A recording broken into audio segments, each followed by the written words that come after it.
Saudara-saudara, pada prinsipnya orang bersalah harus dihukum sebagai bentuk keadilan.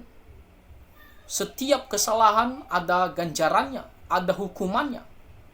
Kalau kita membaca di kitab Roma pasal 3 ayat 10 sampai ayatnya yang ke-20, firman Tuhan mengatakan bahwa kita semua manusia adalah orang-orang berdosa. Kita orang-orang bersalah di hadapan Tuhan. Dan di Roma pasal 6 ayat 23 dikatakan bahwa upah dosa ialah maut. Itu berarti kita akan mendapatkan hukuman daripada Tuhan Allah atas segala kejahatan kita, atas segala dosa-dosa kita.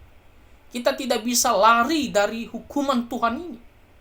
Karena memang kita adalah orang yang berdosa di hadapan Tuhan. Tuhan benci terhadap dosa karena Dia adalah kudus. Dia akan memberikan ganjaran bagi kita. Dia akan membinasakan kita karena dosa-dosa kita. Lalu pertanyaannya adalah bagaimana caranya supaya kita tidak usah dihukum? Kita tidak mau binasa karena dosa-dosa kita. Kita mungkin bertanya, apakah ada jalan keluar supaya kita bisa mendapatkan pengampunan dosa, kita bisa mendapatkan hidup yang kekal? Bagaimana caranya supaya kita tidak usah dihukum karena dosa-dosa kita? Disinilah firman Tuhan di Yohanes pasal 3 ayat 17 sampai ayat 18 mengatakan mengapa Tuhan Yesus datang ke dalam dunia ini dan mengapa kita harus percaya kepadanya. Dikatakan di ayat yang ke-17, sebab Allah mengutus anaknya ke dalam dunia bukan untuk menghakimi dunia, melainkan untuk menyelamatkannya oleh Dia. Kita tidak bisa selamat dengan usaha, dengan perbuatan baik kita. Tak ada jalan keluar lagi kecuali Tuhan Allah. Dia datang menyelamatkan kita. Dan di sini dikatakan Tuhan Yesus, Dia adalah Allah dan Dia datang ke dalam dunia ini untuk apa? Mengapa Tuhan Yesus datang ke dalam dunia ini? Dikatakan untuk menyelamatkan manusia melalui Tuhan Yesus Kristus. Tuhan Yesus Kristus, Dia adalah Allah. Dia menjelma menjadi manusia. Dan apa yang dilakukannya? Dia hidup benar, hidup dengan sempurna.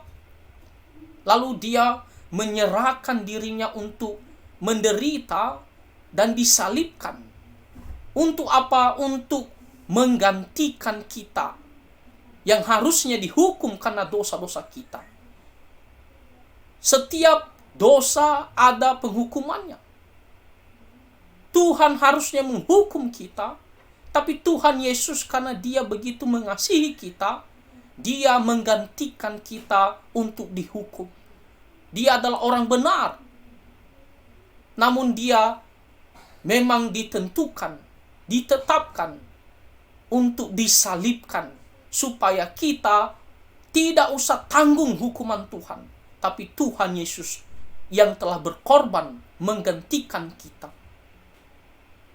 Sehingga kita pun bisa bebas daripada penghukuman. Karena Tuhan Yesus telah mati di atas kayu salib untuk menebus dosa-dosa kita.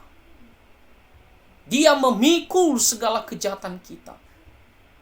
Dan hukuman ditimpakan kepada Tuhan Yesus. Supaya kita pun tidak usah menanggung hukuman. Itulah tujuan kedatangan Tuhan Yesus. Untuk berkorban demi menyelamatkan kita. Tidak ada yang bisa melakukan seperti apa yang dilakukan Tuhan Yesus. Tidak ada yang bisa menyelamatkan kita selain Tuhan Yesus. Karena Dia adalah Allah. Dia datang ke dalam dunia. Dia hidup sempurna.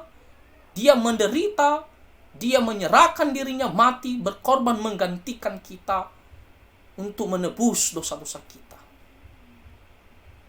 Mengapa kita harus percaya kepadanya? Dikatakan di sini, barang siapa percaya kepadanya, ia tidak akan dihukum. Nah, kalau kita mau percaya kepadanya, mau menerima dia bahwa dia adalah Tuhan Allah dan juru selamat satu-satunya itu, dia berkorban di atas kayu salib demi menggantikan kita. Kita mau percaya kepadanya, kita mau serahkan hidup kita kepada Tuhan Yesus, mengakui dia bahwa dia adalah Tuhan dan juru selamat satu-satunya, maka dikatakan ia tidak akan dihukum. Kita tidak akan dihukum lagi karena dosa kita. Karena Tuhan Yesus telah menanggung dosa kita. Tuhan Yesus telah menggantikan kita. Kejahatan kita, dosa kita sudah ditanggung, sudah dipikul oleh Tuhan Yesus. Sehingga kita bebas daripada hukuman. Jadi kita harus percaya kepada Tuhan Yesus. Tidak ada jalan keluar. Tidak ada jalan lain untuk bisa kita selamat dari penghukuman Tuhan. Kecuali kita percaya kepada Dia.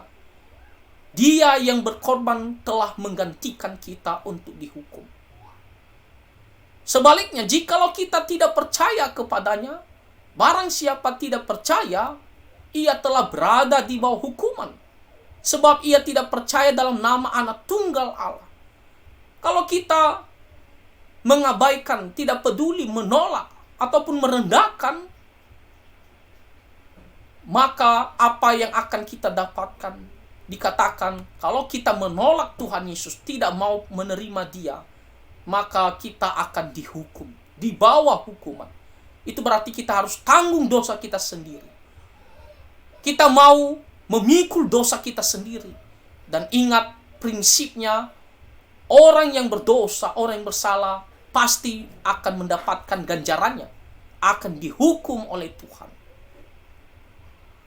Kalau kita mengeraskan hati, maka kita akan pasti dihukum oleh Tuhan Allah.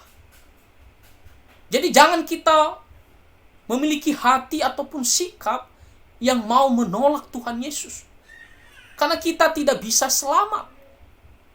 Kalau kita mengandalkan perbuatan baik, usaha kita, ataupun melalui jalan lain. Jadi jangan kita seolah-olah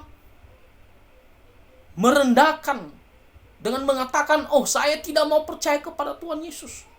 Nah kalau kita memiliki sikap seperti demikian, kita pasti akan binasa. Tetapi sebaliknya, percayalah kepada Tuhan Yesus, supaya kita bebas dari hukuman.